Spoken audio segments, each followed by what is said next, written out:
Assalamualaikum warahmatullahi wabarakatuh. Perkenalkan, saya Khairunisa Della Arsy dari Prodi Pendidikan Nonformal Fakultas Keguruan dan Ilmu Pendidikan Universitas Bengkulu.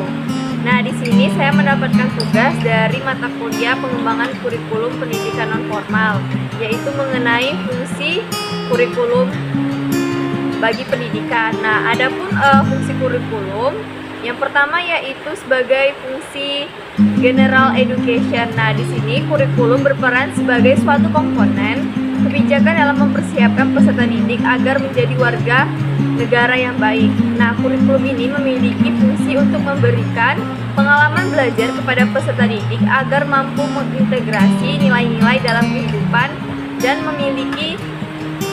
memahami setiap hak dan kewajiban sebagai warga negara. Nah, yang kedua yaitu fungsi kurikulum sebagai suplementasi atau supplementation. Nah, kurikulum dapat menambah kemampuan peserta didik sehingga potensi atau bakat dan minatnya berkembang. Ketiga yaitu sebagai fungsi eksplorasi atau exploration. Nah, di sini kurikulum dapat dijadikan instrumen dalam memotivasi, menemukan dan mengembangkan bakat dan minat peserta didik. Kurikulum ini akan mampu memberikan pelayanan pengembangan potensi dari setiap perbedaan peserta didik. Nah, teman-teman, yang keempat yaitu sebagai fungsi pengembangan keahlian atau specialization. Kurikulum ini dapat mengembangkan keahlian khusus peserta didik. Fungsi pada wilayah ini adalah menyiapkan peserta didik untuk memiliki life skill untuk dapat diterima di dunia kerjanya.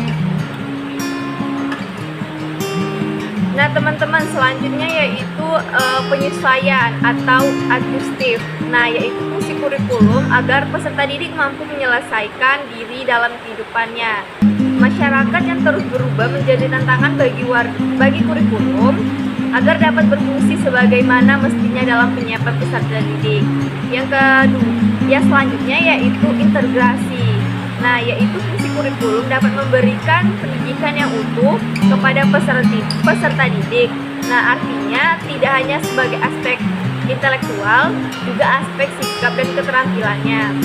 Selanjutnya yaitu diferensiasi. Yaitu fungsi kurikulum dapat memahami peserta didik dan memberi layanan sesuai dengan kebutuhan masing-masing.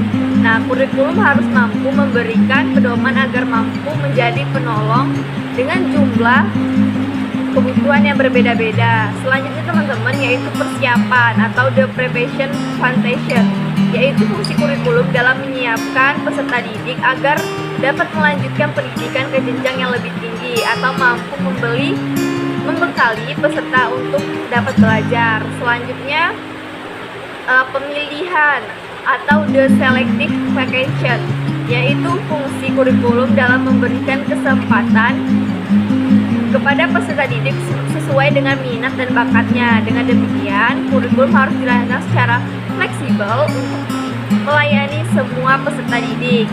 Nah, selanjutnya, teman-teman, yaitu diagnostik, yaitu fungsi kurikulum sebagai instrumen untuk mengenal berbagai kekuatan dan kelemahan peserta didik.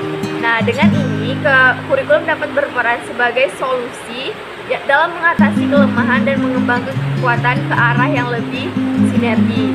Nah, teman-teman, itu mungkin yang saya dapat jabarkan mengenai fungsi kurikulum. Wabillahi taufiq wal hidayah. Wassalamualaikum warahmatullahi wabarakatuh.